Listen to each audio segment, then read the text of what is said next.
Bapak-bapak yang saya hormati, insya Allah sebagaimana yang tadi disampaikan, saya akan coba share sedikit saja sebagian daripada apa yang sudah pernah sama-sama kita pelajari sambil menunggu guru kita. Mudah-mudahan nanti beliau bisa hadir di tengah-tengah kita, Ustaz Dr. Dadan Kamarudin.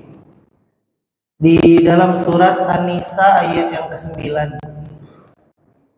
Allah Subhanahu wa taala berfirman, "Wa yakhshal ladzina law taraku min khalfihim dzurriyyatan di'afa khafu 'alaihim falyattaqullaha wal yaqulu qawlan sadida."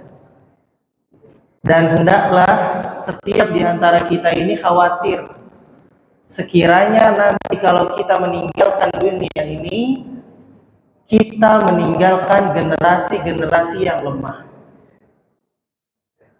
Jadi Allah Subhanahu wa taala di dalam ayat ini mengingatkan kepada kita semua, para ayah, para bapak yang hari ini sedang diberikan amanah, para guru juga termasuk yang hari ini sedang diberikan amanah seorang anak, bahwa mereka harus menjaga anak-anaknya agar tidak menjadi generasi yang lemah. Dzurriyyatan di'afa. Kata Imam Nawawi, dzurriyyatan di'afa, generasi yang lemah itu 3 aspeknya. Jadi perhatikan anak-anak kita, jangan sampai anak kita lemah di antara 3 aspek ini. Yang pertama, jangan sampai anak-anak kita lemah secara iman. Yang kedua, jangan sampai anak-anak kita lemah secara akhlak atau rusak akhlaknya. Dan yang ketiga, jangan sampai anak-anak kita lemah secara ekonomi atau tidak mampu berkompetisi dengan orang-orang di luar sana. Artinya Allah Subhanahu wa taala mengingatkan kepada kita untuk senantiasa menjaga anak-anak kita dari 3 hal ini. Dan hari ini yang saya lihat ketiganya, 2 di antara 3 kita hampir rusak secara umum. Karena saya sering memberikan kajian di tengah remaja, pemuda, saya lihat 2 di antara 3 ini kita lemah. Atau mungkin sebagian orang 3-tiganya lemah. Pertama, lemah secara iman. Anak-anak kita secara amaliyah ibadah, berapa banyak orang tua yang tidak khawatir kalau anaknya sudah perguruan tinggi tetap belum juga melaksanakan sholat 5 waktu. Berapa banyak orang tua yang sangat mengkhawatirkan anaknya yang sudah sampai kuliah, dewasa, belum juga menutup aurat. Seberapa dia khawatir. Tapi kalau ada anak kita yang sampai SD belum bisa baca, saya yakin kita udah pada khawatir. Jadi mungkin ditambahin les, ikut bimbel, datengin guru privat ke rumah. Kenapa? Karena sampai usia dasar belum juga bisa membaca. Kita kekhawatirannya di sana. Tapi kalau anak kita belum bisa baca Quran, belum juga sholat 5 waktu, belum juga mau menutup aurat, masih banyak orang tua yang tidak khawatir tentang ini. Padahal itu indikator anak-anak generasinya lemah secara iman. Maka lihat anak kita ini, berapa banyak yang sudah melaksanakan sholat 5 waktu dengan istiqomah, bahkan tepat waktu. Berapa banyak anak-anak kita yang hari ini sudah mampu membaca Al-Quran dengan baik. Berapa banyak anak-anak kita yang hari ini telah menjaga syariatnya dengan baik, istiqomah, tanpa perlu arahan dari orang tuanya, semangat datang ke majelis ilmu dan lain sebagainya. Itu PR kita bersama dan PR yang besar. Hari ini qadarullah saya ditakdirkan mengajar di 3 jenjang, Pak. Di SD saya mengajar, di SMP saya mengajar, di SMA saya mengajar. Dan semuanya PR-nya sama. Sholat 5 waktu itu menjadi hal yang sangat jarang bisa kita temui di kalangan anak-anak kita. Atau mungkin anak bapak-bapak semua di sini. Dan itu akan dimintai pertanggungjawabannya di hadapan Allah Subhanahu wa taala. Tentang anak-anak yang lemah secara imannya kepada Allah Subhanahu wa taala. Yang kedua, ini juga PR besar untuk negara kita. Rusaknya moral, lemahnya iman, diikuti dengan lemahnya akhlak anak-anak kita. Lihat bagaimana video-video yang viral di media sosial kita. Seorang anak, saya baru banget lihat tadi videonya tadi pagi, Pak. Seorang ibu meninggal dunia karena penyakit paru-paru, tapi ada video viral sebelumnya, si ibu diinjak oleh anaknya. Ada yang lihat Pak videonya? Luar biasa. Seorang anak, betul Pak, divideokan si anak menginjak kepala ibunya. Mau rusak apa lagi anak-anak kita hari ini? Seorang siswa menantang berkelahi gurunya sampai buka bajunya. Kerusakan yang luar biasa di anak-anak kita hari ini. Moralnya kepada Allah Subhanahu wa taala rusak, moralnya kepada sesama manusia juga rusak. Ini yang dikhawatirkan oleh Allah Subhanahu wa taala. Dzurriyyatan di'afa, khafu 'alaihim falyattaqullah. Takutlah kalian kepada Allah Subhanahu wa taala kalau kita meninggal dunia meninggalkan anak-anak seperti ini. Rusak imannya, rusak akhlaknya. Siapa yang salah? Kalau kata Ibnu Qayyim al-Jauziyah, ra'aita aba, enggak ada lagi yang salah. Lihat aja bapaknya bagaimana mendidik anaknya. Karena ayah diberikan qawamah di pundaknya hari ini. Bapak-bapak, para ayah hari ini yang hari ini duduk di sini mendengarkan, kita sudah dititipkan qawamah kepemimpinan yang ada di pundak-pundak kita. Ar-rijalu qawwamuna 'alan nisa. Laki-laki itu adalah rijal dan memiliki qawwamah. Yang qawwamah bukan hanya sekedar mencari nafkah untuk anak istrinya. Qawwamah bukan hanya menjamin agar anak dan istrinya bisa makan, diberikan rumah yang baik, diberikan pakaian. Tapi qawwamah adalah penjagaan seorang ayah. Qawwamah adalah penjagaan seorang suami kepada istri dan anaknya terbebas dari panasnya api neraka. Nah, kalau ini tidak kita lakukan, qawamah yang dititipkan Allah kepada kita itu dimintai pertanggungjawabannya di hadapan Allah. Maka perhatikan Pak hari ini, fungsi qawamah, kita sebagai pelindung keluarga kita, kita sebagai pemberi nafkah untuk anak dan istri kita sebagai penjamin. Ya ayyuhalladzina amanu qu anfusakum wa ahlikum nar. Wahai orang-orang yang beriman kepada Allah dan Rasul-Nya, kepada hari akhir, hendaklah kalian menjaga diri kalian dan menjaga seluruh keluarga kalian dari panasnya api neraka. Ini tugas utama qawamah. Ini tugas utama seorang ayah. Ini tugas utama seorang bapak. Ini tugas utama kita sebagai seorang suami. Menjaga istri dan anak-anak kita dari panasnya api neraka. Karena tujuan di dalam berkeluarga, kata Allah di dalam surat At-Tur, walladzina amanu wattaba'athum dzurriyyatahum biimanin alhaqna bihim dzurriyyatahum. Dan orang-orang yang beriman kepada Allah Subhanahu wa taala dan anak cucu mereka juga mengikuti mereka di dalam iman, maka Allah pastikan bahwa mereka semua akan kembali dikumpulkan di dalam surganya Allah Subhanahu wa taala. Itulah tujuan kita di dalam berkeluarga. Menjadikan kita bukan hanya berkeluarga di dunia, tapi sampai di dalam surganya Allah Subhanahu wa taala. Dan ini harus kita lakukan. Kalau tidak, maka perjumpaan hanya akan ada di dunia. Mungkin sebagian daripada kita memiliki orang tua yang sudah meninggal dunia. Tapi itu ibarat seseorang yang ingin pulang kampung, menaiki bis atau kereta yang berbeda jam berangkatnya, tapi tujuannya sama. Bapak misalnya orang Yogyakarta, orang tua berangkat jam 7 pagi, kita berangkat jam 11 siang. Tujuannya sama-sama Yogyakarta. Walaupun waktu keberangkatannya berbeda, tapi ia akan berjumpa di tempat yang sama. Disebabkan tujuannya sama. Maka walaupun orang tua kita mungkin sudah meninggal 10, 15, 20 tahun yang lalu, tapi kalau orang tua kita beriman kepada Allah Subhanahu wa taala, kita dan anak cucu kita mengikuti mereka di dalam iman, maka kita juga akan dikumpulkan oleh Allah Subhanahu wa taala di dalam surga. Itu janji Allah Subhanahu wa taala. Maka itu yang harus ada di dalam diri kita hari ini, Pak. Istri kita, anak kita diberikan visi dan misi yang sama, bahwa kita berkeluarga bukan hanya untuk di dunia, tapi sampai surganya Allah Subhanahu wa taala. Nak, pakai kerudung, nak sholat, agar kita berkumpul kembali di dalam surga.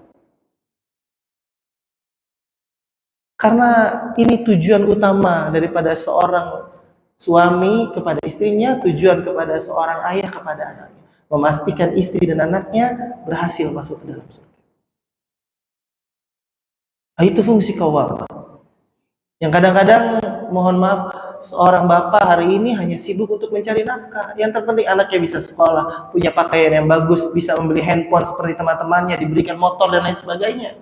Dia lupa bahwa anaknya adalah tanggung jawab di akhiratnya. Itu tujuan kita. Maka setidaknya 4 hal yang harus kita lakukan. Dan ini selalu saya sampaikan, karena saya sangat prihatin kepada anak-anak kita hari ini. Yang pertama, tidak ada cara merubah orang lain kepada kebaikan kecuali mengenal Islam dan Allah Subhanahu wa taala dengan baik. Di dalam hadis riwayat Muslim, man yuridillahu bihi khairan yufaqihu fiddin. Kalau Allah menginginkan seseorang itu menjadi baik, maka Allah akan membuat ia faqih. Allah akan membuat dia paham terhadap agamanya. Allah akan membuat dia semakin dekat kepada Allah Subhanahu wa taala, semakin mengenal Islam. Yufaqihu fiddin. Maka tidak ada cara yang lain. Yang pertama adalah kenalkan anak-anak kita kepada Islam, kepada Tuhannya, kepada nabinya. Karena tidak ada kebaikan kecuali datangnya dari Allah Subhanahu wa taala. Duduk, Pak. Kita lihat berapa banyak anak-anak kita hari ini yang duduk, Pak. Anak-anak remaja kita di mana ya duduk? Bapak punya anak pemuda remaja, dudukkan di sini, Pak, ajak dia. Karena itu yang bisa merubah seseorang ke dalam kebaikan. Di semua kajian remaja yang pernah saya isi, itu pasti sangat sulit keluhan dari DKM, termasuk DKM Muhajirin, itu untuk menggait remaja. Padahal pengurus DKM-nya punya anak remaja, Pak. Kemana anak remajanya? Ini keluh kesah saya juga, Pak, karena saya diamanai di sini. Mana anak-anak Bapak nggak didatangkan di sini? Itu tugas bersama kita. Tidak ada yang merubah seseorang kecuali Islam sudah dikenal, Allah Subhanahu wa taala dikenalnya. Saya ingat dulu beberapa kali ayah saya pernah mengajak ketika ayah mengisi di Masjid Salman Al-Farisi pernah, di Masjid Cibubur pernah. Itu saya diajak, Pak, masih kecil, saya ingat itu. Itu pelajaran untuk setiap anak, bahwa anaknya dikenalkan kepada Islam, didudukkan di majelis taklim. Atau seperti hari ini kita memberikan privat kepada anak-anak kita, datangkan guru agama ke rumahnya, ajarkan tentang Quran dan Islam. Jika si anak tidak mau berangkat keluar dari rumahnya, an umrihi fima afna, an syababihi fima ablah. Allah akan tanyakan tentang bagaimana kita menghabiskan umur kita, dan para remaja, para anak muda menghabiskan umurnya di masa mudanya. Itu akan diminta bertanggung. La yazalu qaddama, tidak akan bergerak kaki anak cucu Adam di hadapan Allah Subhanahu wa taala, salah satunya sampai Allah mempertanyakan tentang umurnya dihabiskan untuk apa dan masa mudanya ia habiskan dengan apa. Itu anak-anak kita akan ditanya semua. Maka ajarkan tentang din, ajarkan tentang Islam.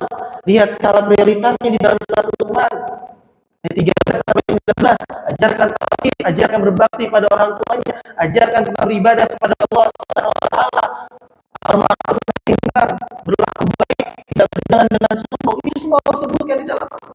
Ajarkan itu kepada anak-anak kita, agar tidak lagi ada kelemahan di dalam iman dan kerusakan di dalam akhlak. Kalau di dalam kompetisi dunia, dalam hal ekonomi, saya begitu yakin kepada bapak-bapak sudah memprioritaskan itu kepada anak.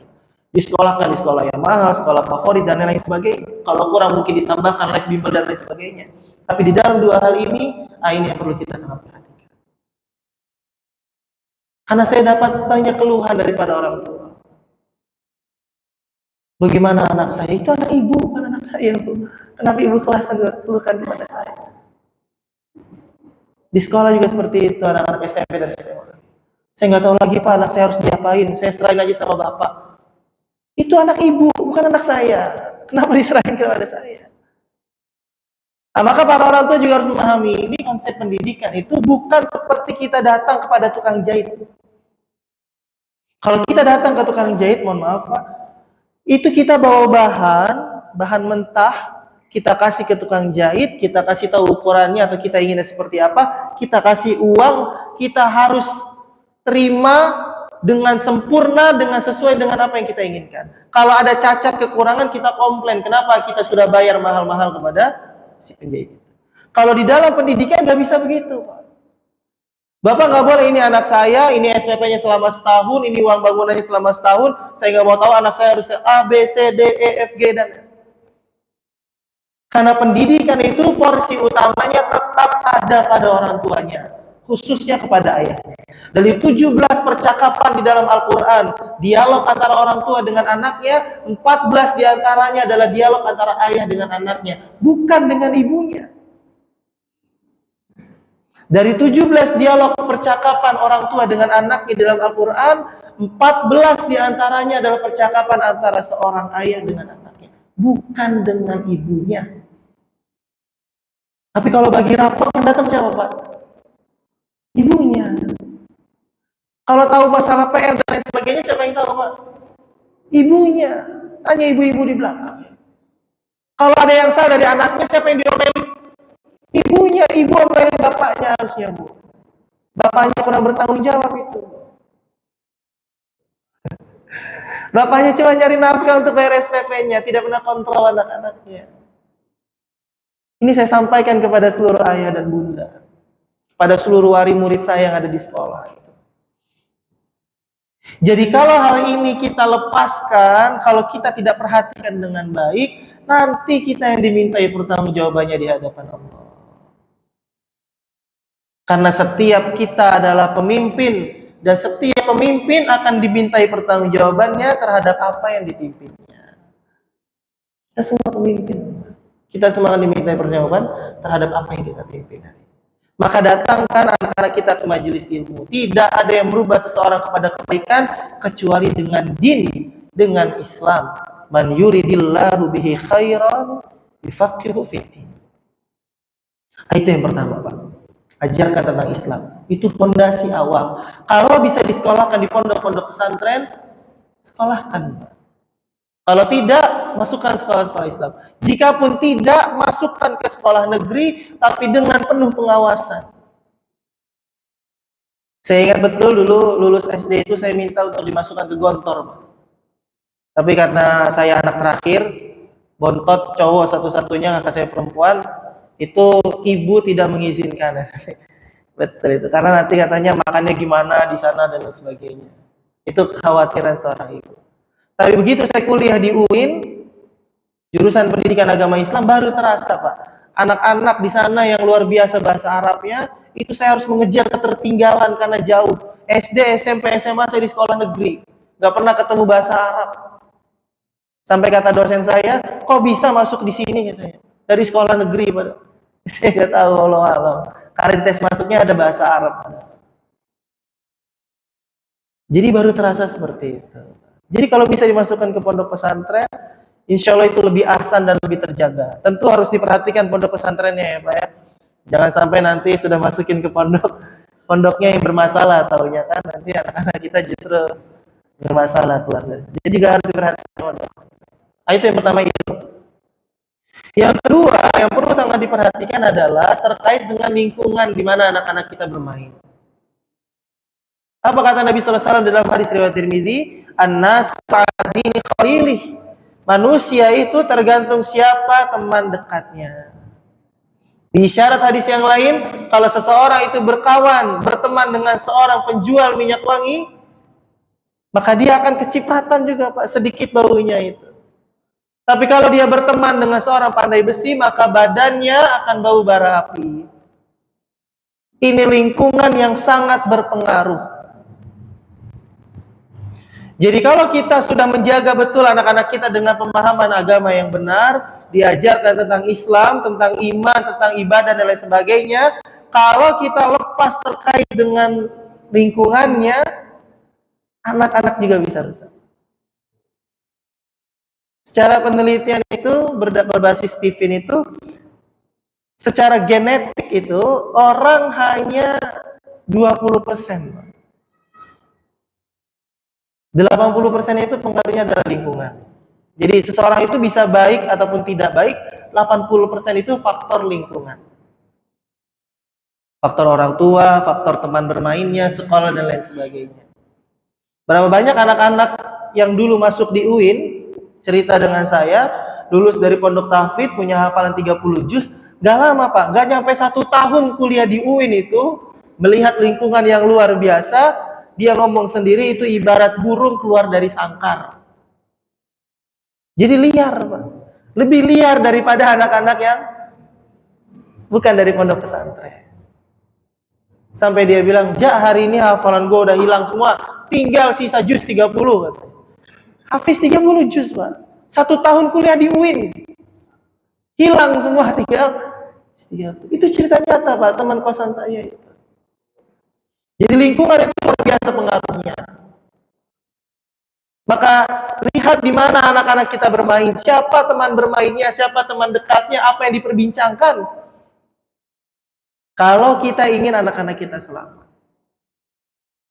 Kalau hari ini teman dekat anak-anak kita adalah handphonenya, maka lihat handphonenya itu Pak.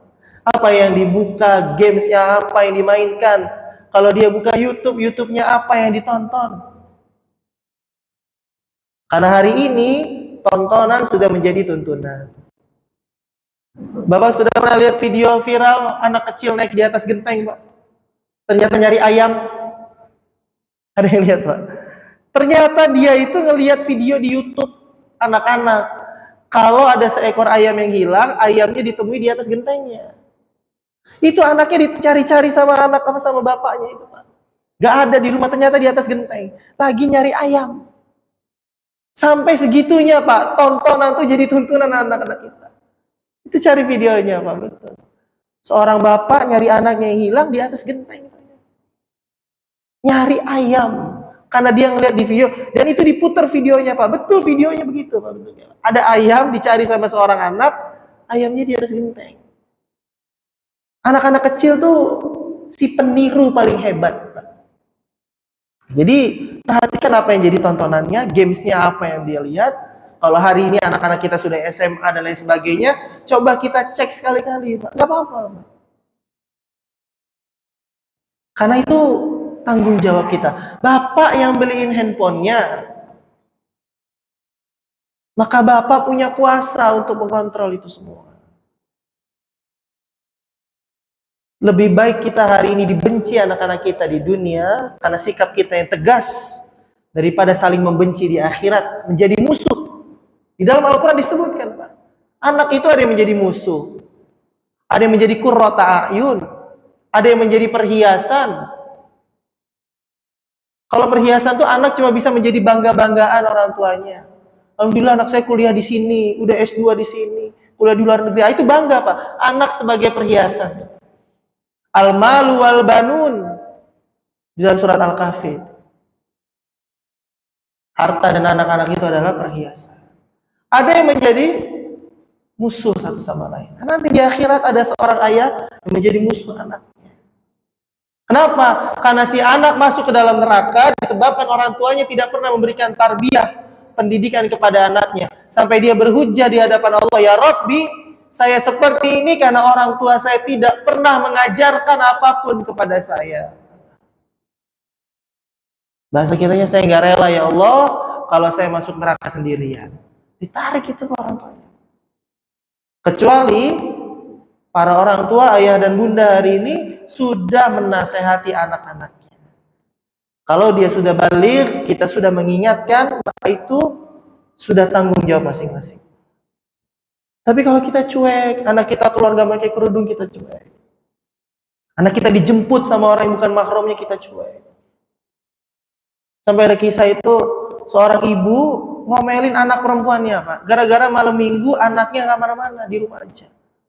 Bingung ibunya. Itu yang lain pada dijemput cowok katanya. Kamu kok di rumah sendirian? Pergi situ cari. Itu ibunya gak beres itu Pak. Anaknya sudah melakukan penjagaan, orang tuanya yang merusak. Nah ini maka perlu diperhatikan. Lihat siapa teman dekatnya. Yang ketiga, yang bisa kita lakukan untuk mampu mencetak generasi yang kuat, generasi yang kokoh keimanannya, selain sudah kita ajarkan tentang din, kita sudah menjaga lingkungan bermainnya. Yang ketiga, tolong di-manage waktu anak-anak kita dengan baik. Min husni islamil mar'i tarkuhu ma la yu'ni. Di antara tanda kebaikan seorang muslim adalah dia yang meninggalkan hal-hal yang sia-sia untuk dirinya. Kalau anak kita hari ini mungkin masih SD dan SMP suka bermain games di handphonenya, maka kontrol Pak. Kapan dia boleh main handphonenya, jam berapa harus selesainya, apa yang boleh dimainkan, itu dikontrol. Karena kalau kita bebaskan seseorang yang tidak sibuk dengan kebaikan, maka dia akan sibuk dengan keburukan. Maka kita harus bikin manajemen waktu di rumah. Anak harus pulang jam berapa sudah di rumah? Jam 4. Apa yang harus dilakukan dari jam 4 sampai menjelang maghrib? Pada maghrib sampai isya apa yang harus dilakukan? Pada isya harus dilakukan sampai apa? Jam berapa tidurnya? Besok bangun jam berapa? Terus kita kontrol Pak. Saya punya murid itu Pak, kelas 2 SD, sekarang dia sudah menghatamkan juz 29-nya di tempat kami. Ketika saya tanya uminya, ternyata si anak murojaah itu tidak perlu diingatkan lagi oleh guru dan orang tuanya. Bahkan anaknya ini kalau mau murojaah, mau setoran hafalan, minta langsung sama uminya, "Mi, mau setoran hafalan." Saya tanya kepada ibunya, "Mi, gimana caranya mendidik anak seperti ini?"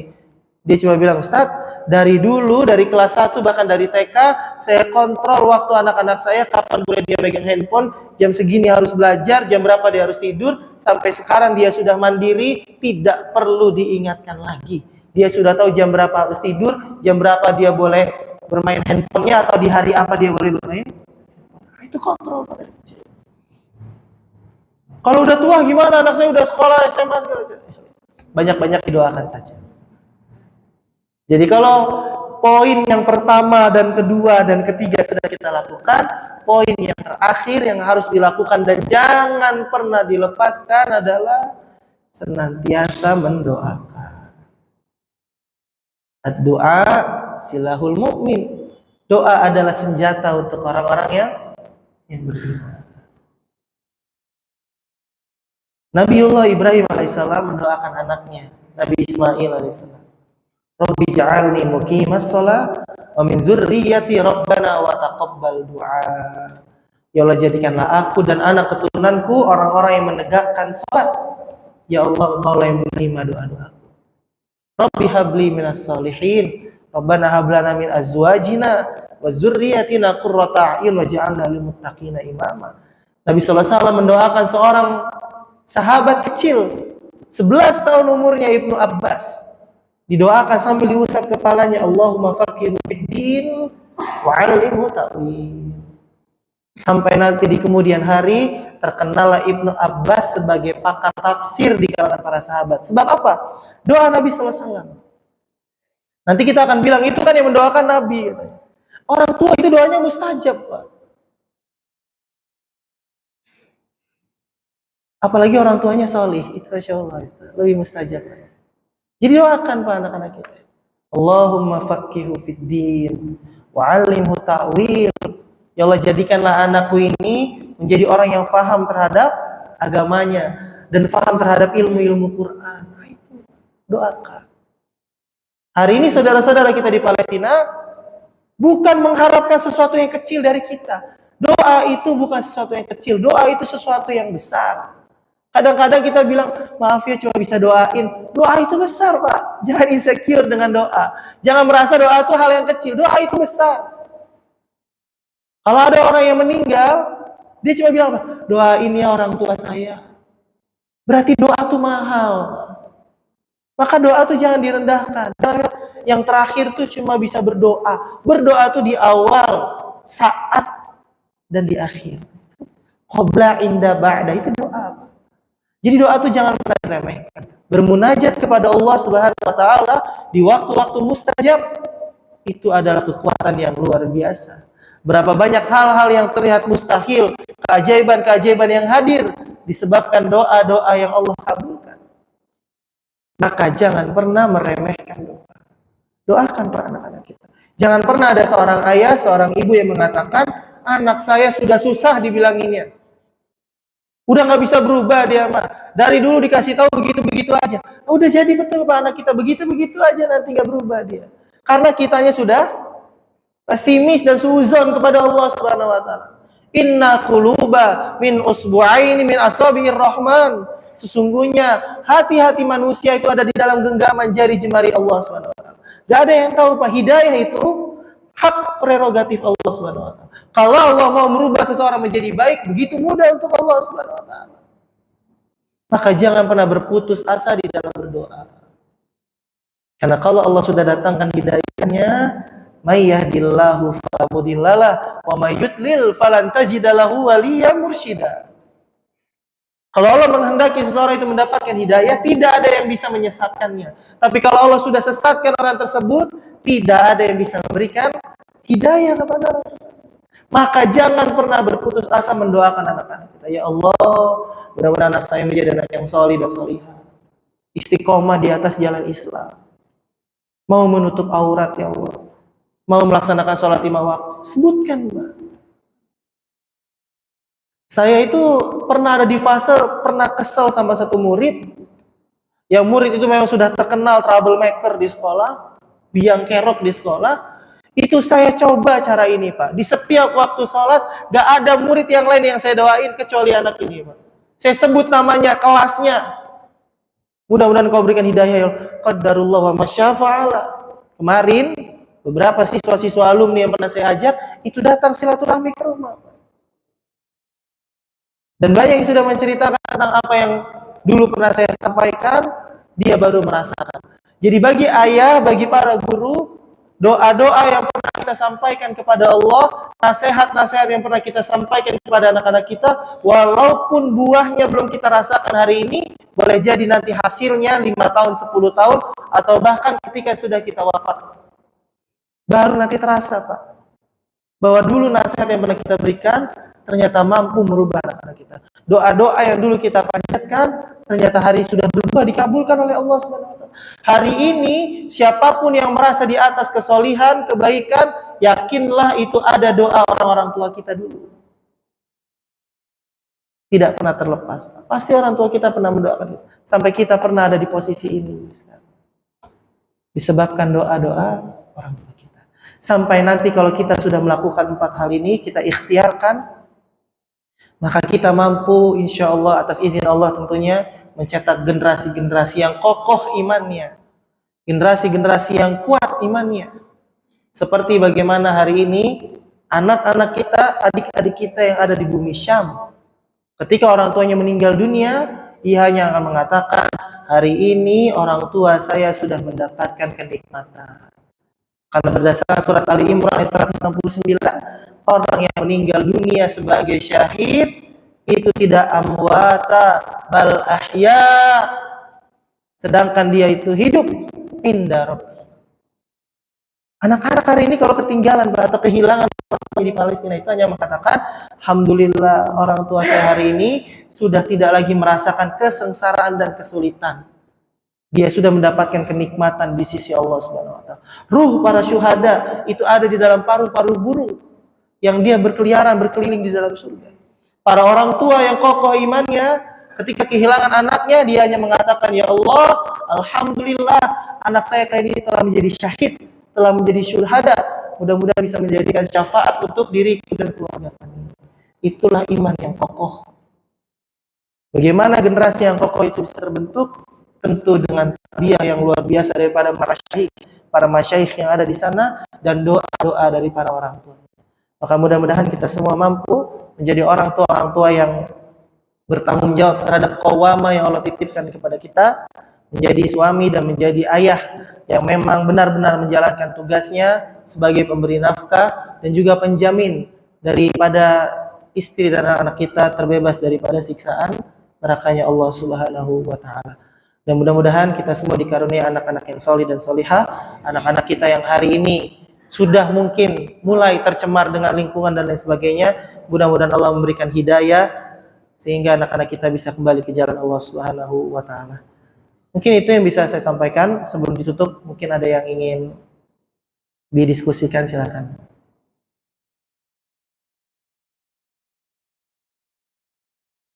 Ya, silakan. Assalamualaikum warahmatullahi wabarakatuh.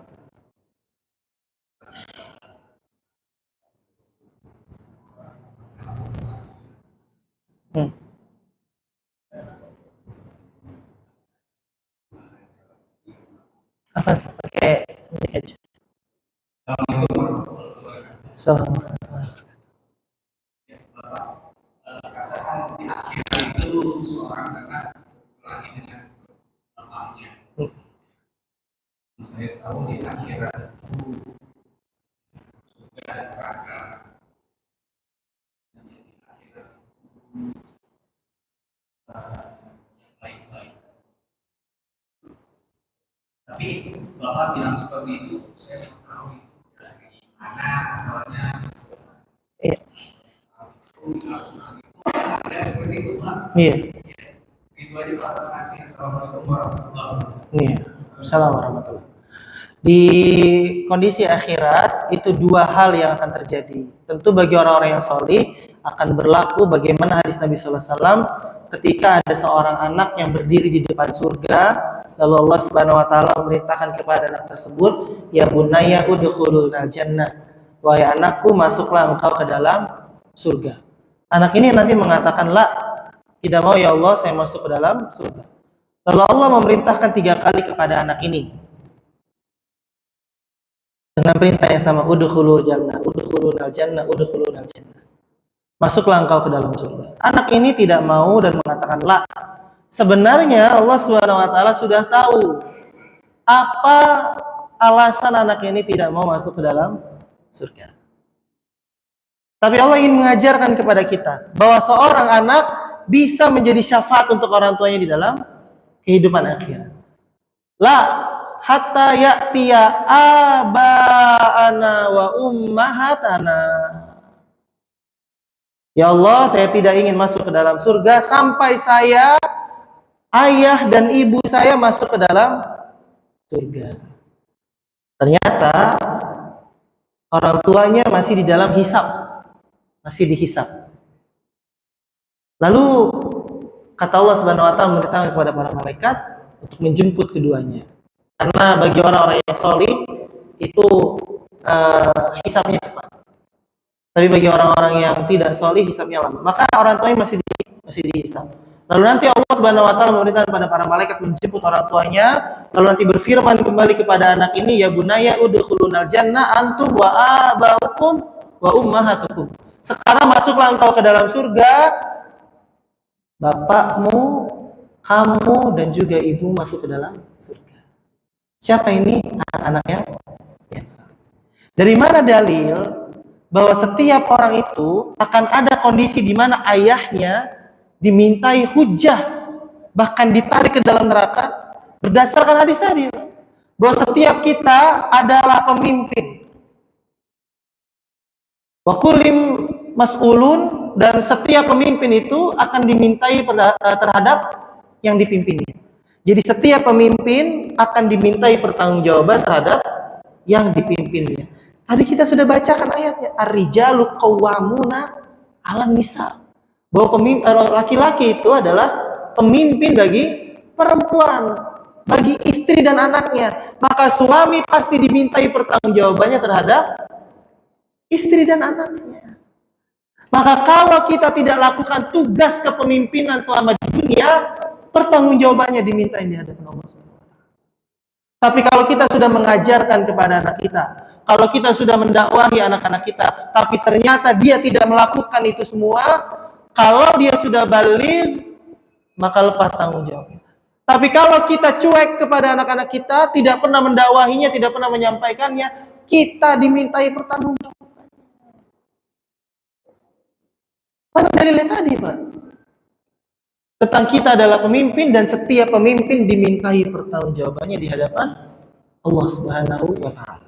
Maka nanti akan ada percakapan itu. Saya yakin akan ada percakapan itu disebabkan kita tidak bertanggung jawab terhadap kepemimpinan kita. Seorang pemimpin, presiden akan dimintai pertanggungjawabannya kepada rakyat-rakyatnya. Pak RT dimintai pertanggungjawabannya terhadap lingkungannya. RW dimintai pertanggungjawabannya, lurah, camat, apalagi bapak. sebagai pemimpin di keluarganya. Tidak mungkin dilepaskan tanggung jawabnya begitu saja. Maka itu dalilnya, wallahu a'lam bishawab, bahwa nanti akan ada percakapan itu semua di dalam kehidupan akhirat kita, bahwa setiap pemimpin yang tidak bertanggung jawab terhadap apa yang dipimpinnya, tentu dia akan bertanggung jawab sampai ke dalam kehidupan akhirat. Wallahu a'lam bishawab. Silakan.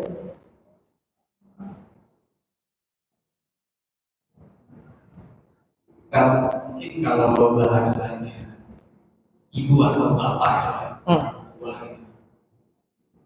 ya dia kan bukan seorang anak, mungkin bahasanya yang saya tahu orang tua itu ibu atau bapak, bukan orang tua itu seorang bapaknya itu ya Pak. Kalau misalkan orang tuanya seorang bapaknya telah meninggal gitu, kan itu beda lagi ya Pak. Seorang ibu telah meninggal, cara mengajarkannya gimana gitu kan, pertanggungjawabannya gimana. Jadi kalau saya sih berpikirnya bahas ibu atau bapak ya, ini seperti itu mungkin Pak.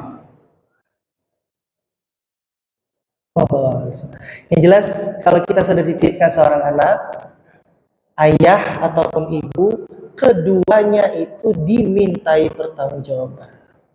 Ibu itu pemimpin juga untuk anaknya. Makanya ada istilah madrasatul ula, orang tua atau ibu itu adalah sekolah pertama, bapaknya itu kepala sekolahnya. Jadi nggak mungkin ada anak yang solih hadir kecuali dari ibu yang baik. Ibu yang baik tentunya rumus umumnya disebabkan oleh suami yang baik yang mampu mendidik istrinya. Kalau istrinya lalai, kemungkinan karena suaminya lalai. Kalau anaknya lalai, kemungkinan karena ibu atau bapaknya lalai. Kelalaian itu yang dimintai pertanggungjawaban. Kalau kita tidak lalai, sudah maksimal di dalam melakukan pendidikan, qadarullah anak kita tetap di dalam jalan kesesatan, itu bukan tanggung jawab kita. Karena kita sudah memberikan dakwah atau pendidikan kepada anak-anak kita. Tapi yang saya sampaikan ini, orang tua yang cuek, anaknya tidak melakukan syariat Islam, orang tuanya cuek. Orang tuanya sibuk di dalam kebaikan, anaknya dicuekin, ditinggalin, tidak disampaikan. Itu yang akan dimintai. Dan saya bisa pastikan itu dimintai pertanggungjawaban di hadapan Allah. Seorang ustadz sibuk mendawahi umat, anaknya terbengkalai. Gak pernah dikasih tahu Pak yang baik-baik. Anak yang melakukan kesalahan, seorang bapak ini cuek aja. Berdosa nggak Pak? Berdosa Pak. Walaupun amalnya banyak mendakwai umat, tapi anaknya tanggung jawab pribadinya dia tidak didakwai. Tentu itu ada dimintai pertanggungjawabannya di hadapan Allah. Semuanya dimintai pertanggungjawaban. Ibu, bapak, semuanya sama. Yang ingin saya sampaikan adalah porsi rijal sebagai qawwamah itu banyak yang dilalaikan. Itu poin dari saya, Pak. Wallahu a'lam. Oke, itu yang bisa saya sampaikan karena waktu sudah Isya. Insyaallah nanti kalau kita mau ada sharing atau diskusi kita lanjutkan setelah sholat Isya.